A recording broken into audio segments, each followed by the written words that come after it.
Hai, terima kasih mampir lagi di channel Miracle and Majesty. Kali ini kita akan belajar kimia, tapi sebelumnya jangan lupa like and subscribe-nya ya. Apa kabar kelas 11 MIA SMA Negeri 8 SPB? Semoga semuanya sehat ya. Kita akan belajar tentang dampak pembakaran senyawa hidrokarbon dalam minyak bumi dan gas alam.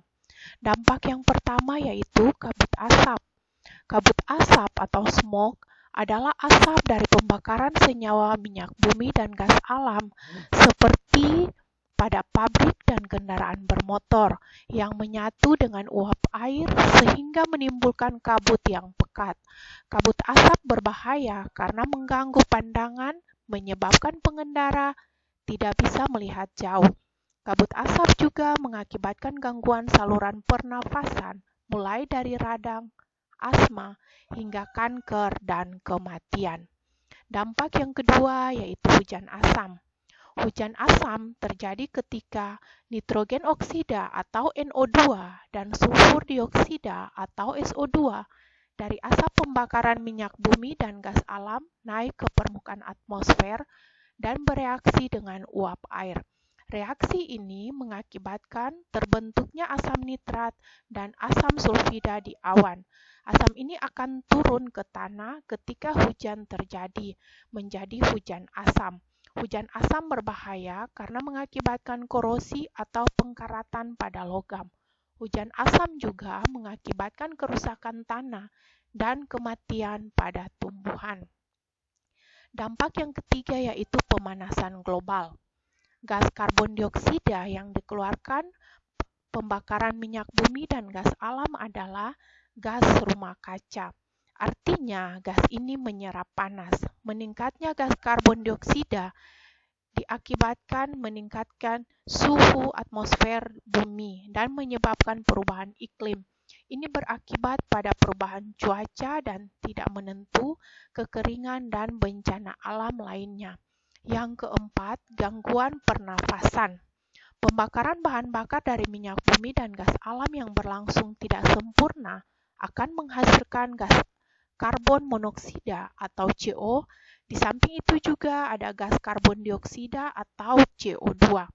Gas karbon monoksida ini berbahaya karena menghalangi pengikatan oksigen oleh hemoglobin. Akibatnya, pernafasan menjadi terganggu. Berkurangnya oksigen di dalam darah ini berbahaya karena dapat mengakibatkan kerusakan sel dan organ tubuh dan yang berujung pada kematian. Untuk menanggulangi gangguan pernafasan jika terjadi kabut asap atau lainnya, kita menggunakan masker sebagai pelindung untuk pernafasan kita. Yang kelima, kanker. Partikel halus yang dikeluarkan knalpot kendaraan bermotor dapat merusak sel di paru-paru dan menyebabkan kanker paru-paru. Selain paru-paru, masuknya polutan hasil pembakaran minyak dan gas bumi ke tubuh juga merusak fungsi ginjal.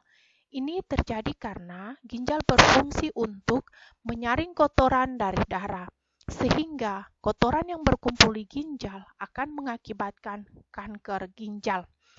Meningkatnya banyaknya dampak negatif penggunaan senyawa hidrokarbon, maka kita perlu melakukan beberapa cara untuk mengatasinya. Yang pertama, mengurangi pembakaran senyawa hidrokarbon. Misalnya dengan mengurangi penggunaan kendaraan pribadi atau menggunakan kendaraan dengan mesin yang lebih hemat bahan bakar. Contoh yang harus kita lakukan yaitu jika jarak tempuh dari rumah ke sekolah dekat dan dapat ditempuh dengan jalan kaki, maka kita tidak perlu menggunakan kendaraan pribadi untuk ke sekolah, tapi kita bisa dengan cara jalan kaki. Yang kedua, memperbanyak wilayah hijau. Wilayah hijau yang memiliki banyak pepohonan bermanfaat untuk menyerap gas-gas yang dihasilkan oleh akibat pembakaran senyawa hidrokarbon. Ini dilakukan misalnya dengan melestarikan hutan atau membangun taman kota. Contoh sederhana yang dapat kita lakukan di lingkungan tempat tinggal kita masing-masing yaitu dengan menanam tanaman, bunga, dan lainnya di pekarangan untuk meningkatkan wilayah hijau di sekitar tempat tinggal kita masing-masing. Yang ketiga, menggunakan energi alternatif. Energi alternatif seperti energi listrik, panas bumi, dan bahan bakar biosolar memiliki dampak terhadap lingkungan yang lebih rendah. Selain itu, bahan bakar alternatif juga bersifat terbaharukan sehingga tidak akan habis. Oke, sekian penjelasannya. Terima kasih sudah mendengarkan. Guruku, YouTuberku. See you next time.